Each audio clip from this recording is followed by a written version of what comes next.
وہ یہ قیمتی زندگی ہے، اس کو قیمتی بنا لیں، یہ دوبارہ نہیں ملنی۔ کیسے؟ اللہ کو راضی کرے، اعمال، ترتیب زندگی ٹھیک کرے۔ رات کو جلدی سونا ہے، صبح کو جلدی اٹھنا ہے، نماز پڑھو، قرآن پڑھو۔ اشراق سے پہلے جو سو جاتے ہیں نا، یا جو اٹھتے ہی نہیں ہیں، یہ جو فجر پڑھتے ہی سو جاتے ہیں، یہ برکتوں سے محروم ہوتے ہیں۔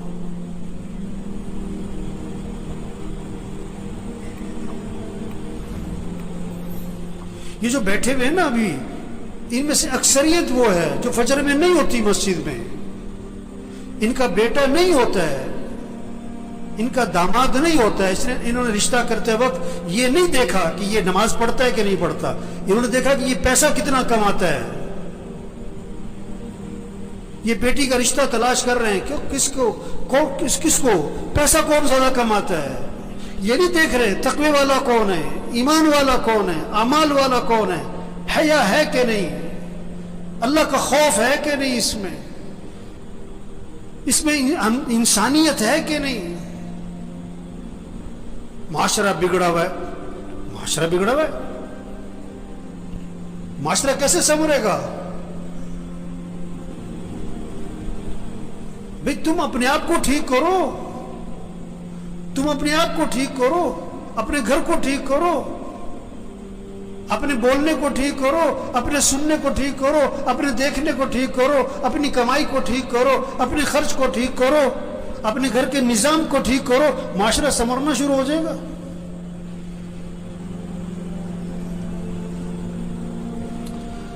تو بھائی زندگی جا رہی، بھاگی جا رہی، بھاگی جا رہی۔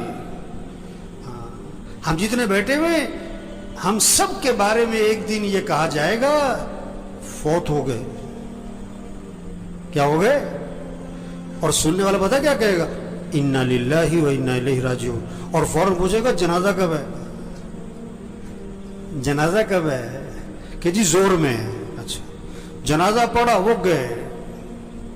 اکثر جنازہ پڑھ کے گھروں کو کچھ جو بہت قریبی ہیں دفنا کے، اور دفنا کے گھر میں آتے ہیں، اور پتہ کیا ہوتا ہے؟ روٹی لاؤ، بوٹی لاؤ، گرم گرم،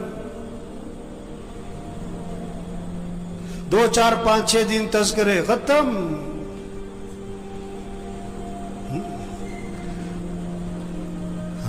تو میرے بھائیو، اپنی زندگی کی ترتیب ٹھیک کریں، ترتیب زندگی ٹھیک کریں۔ گھر جائیں، سب گھر والوں سے طے کروائیں کہ دیکھو بھئی اپنی زندگی کی ترتیب ٹھیک کرو، نظام الاوقات بنائیں، سب اپنا نظام الاوقات بنائیں، گھر والوں سے نظام الاوقات بنوائیں۔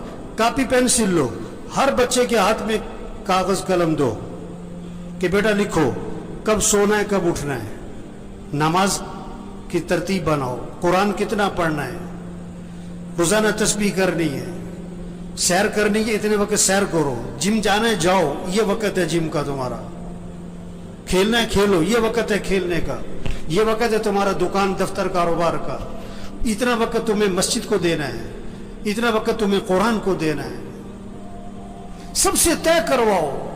یہ کیا سو رہے ہیں تو سو رہے، بیٹھیں تو بیٹھیں، باتیں تو باتیں، سیاست ہے تو سیاست ہے، حالت حضرت تو حالت حضرت پہ چل پڑے۔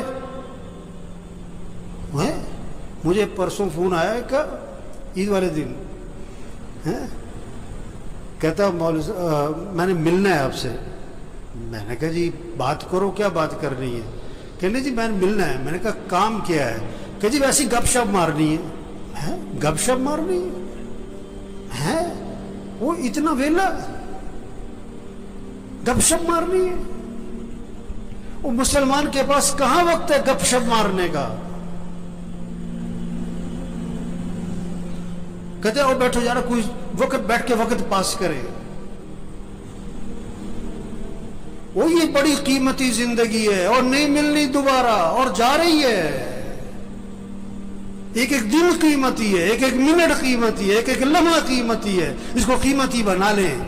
یہ گنے کا رس بیچتا ہے نا، گنے کو ڈالتا ہے بیچ میں مشین کے، پھر چھلکے کو دورہ کر کے پھر ڈال دیتا ہے، چورا کر کے پھر ڈال دیتا ہے، اس کو نچوڑتا ہے اچھی طرح۔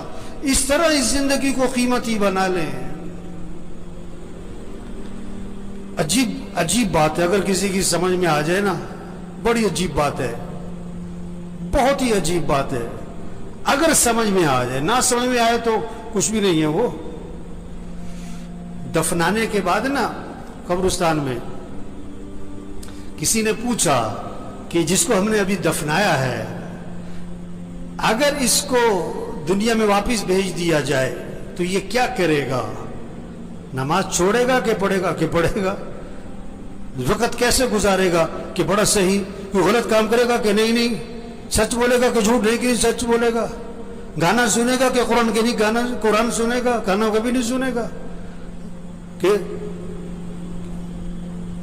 انہوں نے کہا دیکھو جس کو دفنایا ہے نا اس نے تو واپس آنا کوئی نہیں.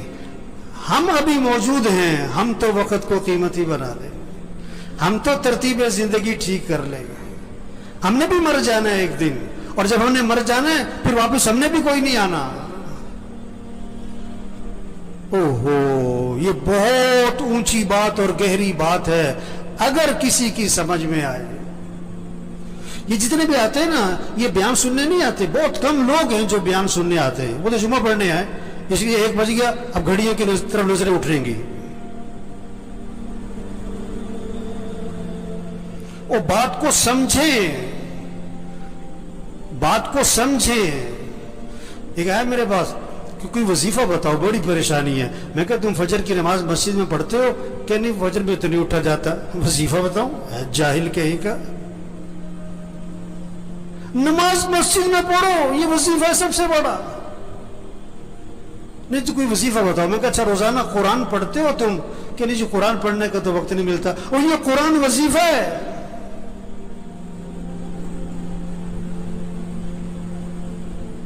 دیکھو بھوک لگ رہی تو آدمی کھانا کھاتا ہے کہ وظیفہ پوچھتا ہے؟ گاڑی خراب ہو گئی تو گاڑی ٹھیک کرواتا ہے کہ وظیفہ پوچھتا ہے؟ مشین خراب ہو گئی آپ کی فیکٹری میں تو آپ وظیفہ پوچھتے ہو کہ وظیفہ بتاؤ؟ مجھے بہت سے لوگ آتے ہیں، اب مولوی صاحب یہ ذرا پھونک مار دینا. میں کہا میں تو لوگوں کی پھونک نکالتا ہوں. ہم تو لوگوں کی پھونک نکال رہے ہیں. پھونک تو بھری پڑی ہے لوگوں میں. یہ پھونک مارنے کا کام نہیں ہے، یہ دم اور وظیفوں کا کام نہیں ہے. میں پچھلے روز ایک جگہ گیا ہوا تھا، میں نام نہیں لیتا. وہ جسے دیکھو بوتل لے کے آ رہا، مول صاحب دم کر دو، اب مول صاحب پھونک مار دو. اور میں کہا بھائی تبلیغ میں پیر پرستی کوئی نہیں ہے، یہ پھونک پھونک والا کام نہیں ہے. زندگی کی ترتیب ٹھیک کرو، 5 وقت نماز پڑھو، رات کو جلدی سو، صبح کو جلدی اٹھو، روزانہ قرآن پڑھو. چلو آدھا سپارہ، چلو پاؤ سپارہ، چلو 2 رکوع. تسبیح کرو، تسبیح کرو، ہاتھ میں تسبیح ہو، جیب میں تسبیح ہو. صبح شام کی دعائیں ماں پڑھو. گناہوں سے بچو، بولنے کو ٹھیک کرو، دیکھنے کو ٹھیک کرو، سننے کو ٹھیک کرو، کمائی کو ٹھیک کرو، خرچ کو ٹھیک کرو. ایک صحابی قید ہو گئے، ایک صحابی قید ہو گئے، کافروں کی قید، بیڑیوں میں جکڑے گئے. ان کے والد حضور صلی اللہ علیہ وسلم کے پاس آئے کہ حضور میرا بیٹا قید ہو گیا ہے. اللہ کے نبی نے 2 باتیں فرمائی، 2 باتیں. پہلی بات فرمائی اس سے کہو تقوی اختیار کرے، اس سے کہو تقوی اختیار کرے. اور دوسری بات فرمائی اس سے کہو لا حول ولا قوت الا باللہ، کثرت سے پڑھا کرے. لا حول ولا قوت الا باللہ، کثرت سے پڑھا کرے. وظیفہ بعد میں بتایا پڑھنے والا، عمل پہلے بتایا. تقوی تقوی تقوی کسے کہتے ہیں؟ گناہوں سے بچو، غلط نہ بولنا، غلط نہ دیکھنا، غلط نہ سننا، کمائی غلط نہ ہو، خرچ غلط نہ ہو، لباس ٹھیک کرو، شکل ٹھیک کرو، گناہوں سے بچو. اب وظیفہ پڑھو، اس میں جان ہوگی. گولی بندوق میں رکھ کے مارو شیر بھی مرے گا، ہاتھ سے مارو بلی بھی نہیں مرے گی. وظیفے میں جان آتی ہے، طاقت آتی ہے. کس سے؟ تقوی سے. گناہوں سے بچو، عملی زندگی ٹھیک کرو.